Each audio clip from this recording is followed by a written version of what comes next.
என் பசங்க ஏதாவது வேலை செய்யுங்கடான்னு சொன்னா, ஃபர்ஸ்ட் இப்படி நிறுத்துவானுங்க. அப்ப நான் சொல்லுவேன், "பொம்பள பிள்ளை இருந்தா நம்மளுக்கு தான் பொம்பள பிள்ளை இருந்தா எல்லா வேலையும் செய்ய ஆரம்பிச்சிட்டியா?" அப்படின்னு உடனே டக்கு டக்குன்னு வேலைய முடிச்சுருவானுங்க.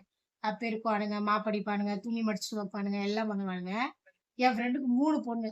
நான் சொன்னேன், "உனக்கு என்னடி பொண்ணுங்க எல்லாம்" நீ வேற எரும மாடு. ஒரு எரும மாடு வேற அசையாது தெரியுமா? நான் சொல்லுவேன், "ஏய் அவ பசங்க பாருடி எல்லாம் பண்றானுங்க" அப்படின்னு.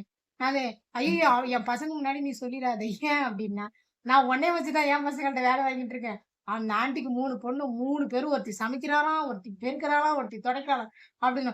பொண்ணுங்க மட்டும் தான் செய்வாங்களா? இரு நான் செய்றேன்னு என் பிள்ளைக்கு சொல்லி நீ பாட்டுக்கு ஏதாவது சொல்லிட்டேன்னு வச்சுக்க, அவ்வளோதான் என் பசங்க. ரொம்ப பெருசா பேசுன, அப்ப நாங்க மட்டும் பண்றோம், எங்கள மட்டும் பேசுற அப்படின்னு சொல்லி கேட்டுருவாங்க அப்படின்னு அவ பாக்குவா. எங்க உட்கார்ந்து எப்ப பார்த்தாலும் ஃபோன தான் நோண்டுதுங்க.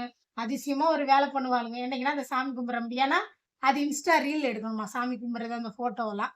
அதனால அப்படின்னு. நம்ம தாங்க நெனைக்கிறோம் பொம்பள புள்ள, ஆம்பள புள்ளன்னு. பெத்தவங்களுக்கு உதவியா இருக்க எல்லா பிள்ளையுமே நல்ல புள்ள தாங்க. நான் ஒரு ஆம்பள பசங்க பெத்து இதுவா சொன்னேன். என் பசங்க எல்லா வேலையுமே எனக்கு பண்ணுவானுங்க நான் சொன்னேன்னா. ஸோ அதே மாரி இருக்க பொம்பள பிள்ளைங்களும் இருக்கு. இல்லாமலாம் இல்ல. ஒரு சில பிள்ளைங்கள ஆ ஏன் செய்யணும் அம்மா வீட்ல இருக்கிறவங்க அப்படியே ஜாலியா இருந்துட்டு போமே அப்படின்னு நெனைக்குதுக. ஆனா அது தப்புங்க. கொஞ்சமாவது அம்மாங்களுக்கு உதவுங்க. வேலைக்கு போறவங்கல்ல. சரியா?